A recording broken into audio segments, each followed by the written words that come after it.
Hindi mo ako kayang talunin sa pagandahang lalaki. Ako ang itinanghal na macho man sa aking kaharian. Talaga lang ha? Baka binayaran mo lang ang mga judges kaya ka nanalo. Matanda ka na kaya sa akin mo na ipapasa ang setro at torona. Sa ayaw at sa gusto mo. Matanda? Magkasing edad lang tayo. Madali lang ako nagkauban dahil malayo ang bilihan ng shampoo sa kaharian ko. Lahat ng magagandang lalaki ay ginawa kong mga matitipunong kawal na may malalaking abs. Hay naku, malalaki lang ang tiyan ng mga kawal ko dahil masasarap ang pagkain sa kaharian ko. Matatanda na rin ang mga kawal mo. Kaya isuko mo na sa akin ang kaharian mo.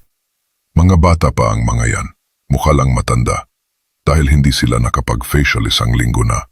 Masyado maalikabok ang daan papunta dito. Sige, gagawin kitang ka ng kame kapag simuho ka. Ganon? Ang gusto ko ay hawakan ang mga branches ng beauty parlor mo. Yan ang hindi maaari. Ako lang ang dapat may hawak noon. Kung ganon ay hindi tayo magkakasundo.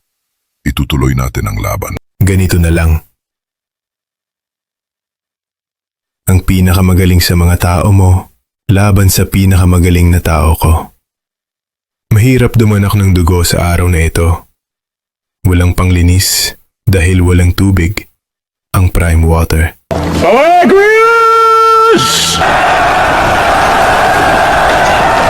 Siya ang pinakamagaling kong tawan. Achilles! Natakot yata ang bata mo, Haring Agamemnon. May pagkakataon ka pa para umatras, mahal, Hari.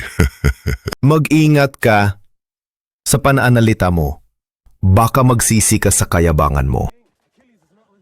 Tawag ko na siya.